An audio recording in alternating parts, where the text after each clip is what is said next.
ring 216. Please welcome Chen.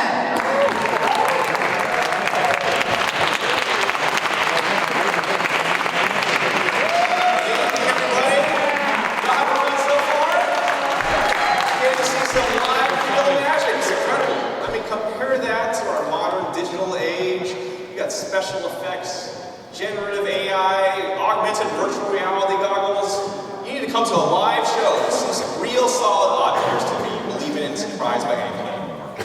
Such as what I'm doing right now, and yet what I'm doing right now cannot actually be real. Do not attempt to do this at home, kids. Because if this were actually real, what would happen if I pulled down part of these two ends of the rope? What would happen is something quite impossible if this were just an ordinary piece of rope. AI can't do it. Heather, what was your name, sir? Yes.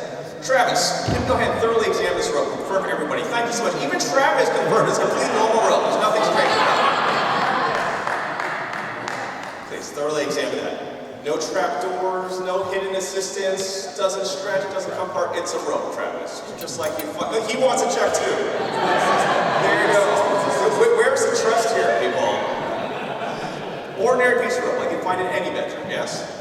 Now, in my day job, well, what I'm going to do is classic. I cut this rope in half and magically restore it back to the way it was. But as a physician, I restore patients back to health all the time.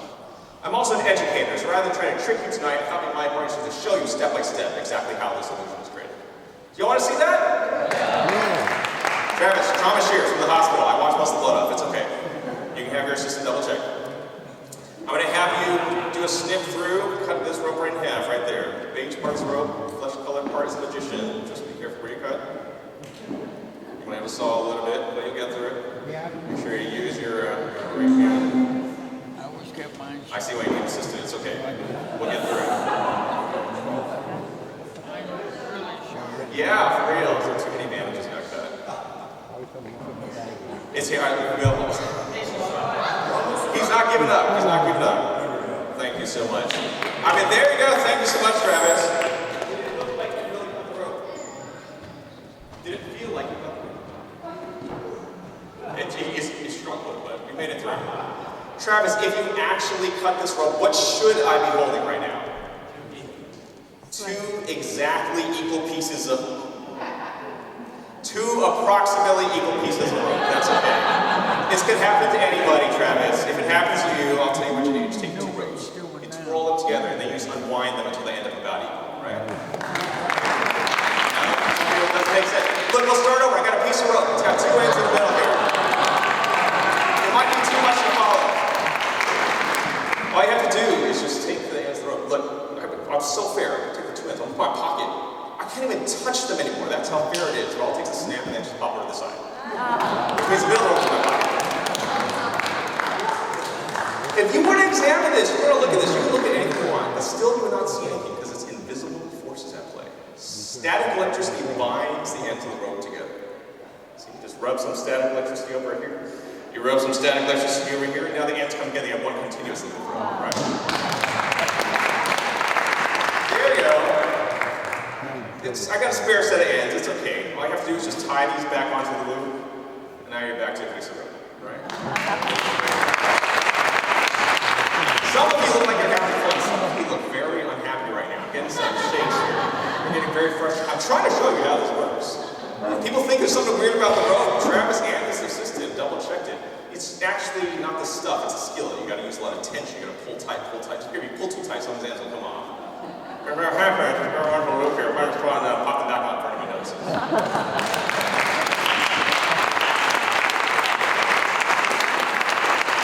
Some of you still look very frustrated, like there is something wrong with the ends of that rope. No, the ends are fine. It's actually the middle that pops off whenever you need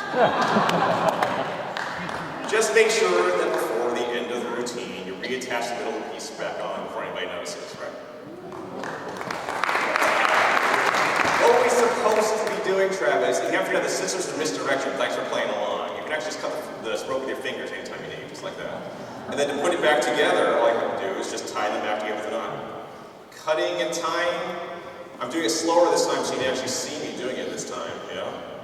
You let the heat from that static electricity cool down.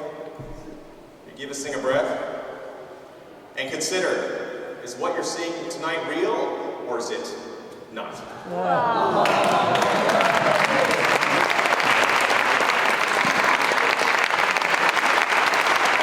This thing up here. Trauma shear's not easy for me either. I'm an internal medicine doctor. You know how to hide a $100 bill from an internal medicine doctor? You put it under a bandage or dressing. We don't want to look there, it's pretty gross. You know how to hide a $100 bill from a radiologist? You put it on a patient's forehead, they'll never see it. Do you know how to hide a $100 bill from a neurosurgeon? You put it on their child's forehead, they'll never get around to seeing it. No, sorry, too real. Too real, too real. At this point, we should have about 16-ish little pieces of rope. But if we twist these together in just the right way, we might be, well, 15 little pieces of rope. 14 little pieces of rope. But twist these together and you might be able to just put all those pieces back into one. No, really, I mean it. These knots come right off. We are back.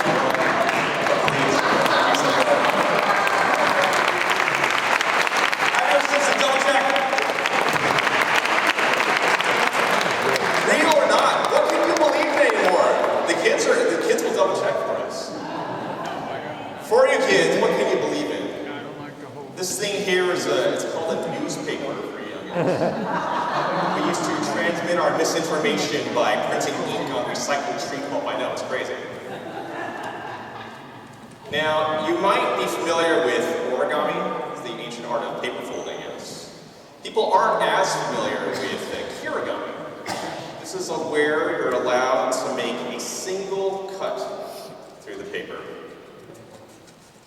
And if you do that, sometimes you can make surprisingly complex shapes emerge.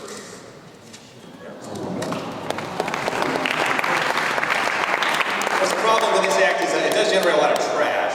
You guys have recycling it. If not recycling, at least some compost.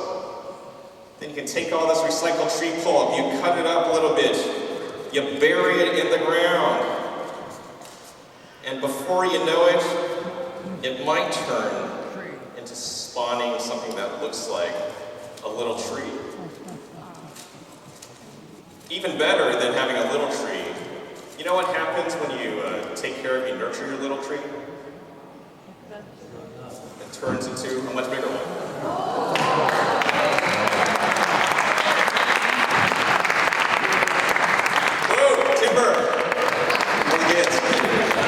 The kids love it. It's crazy. It'll keep them busy for 10 minutes. By now, you should realize I'm not performing real magic. These are just illusions, right? These are effects that I'm creating. What real magic is, that's what you do. All day, every day. You toil, you grind, you drag yourself out of bed, face down nebulous bureaucracies, sometimes unnecessarily adversarial situations. Real magic comes from the consistency to keep showing up. To do what's some good in the world, share some good in the world at the same time. Even in the face of what can sometimes seem like a thankless world that we live in. With that in mind, if nobody's thanked you yet today for what you do, let me be the first to acknowledge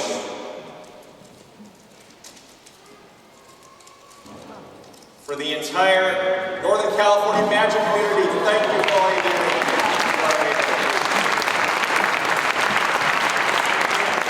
Wow, kids. That's just trash. Don't think about it. All right, we got time for one more bit? I think we do. We're having fun so far. Because what I'm going to do here, if you just remember some picture or advertisement that you see here, because I'm about to perform a classic effect of magic.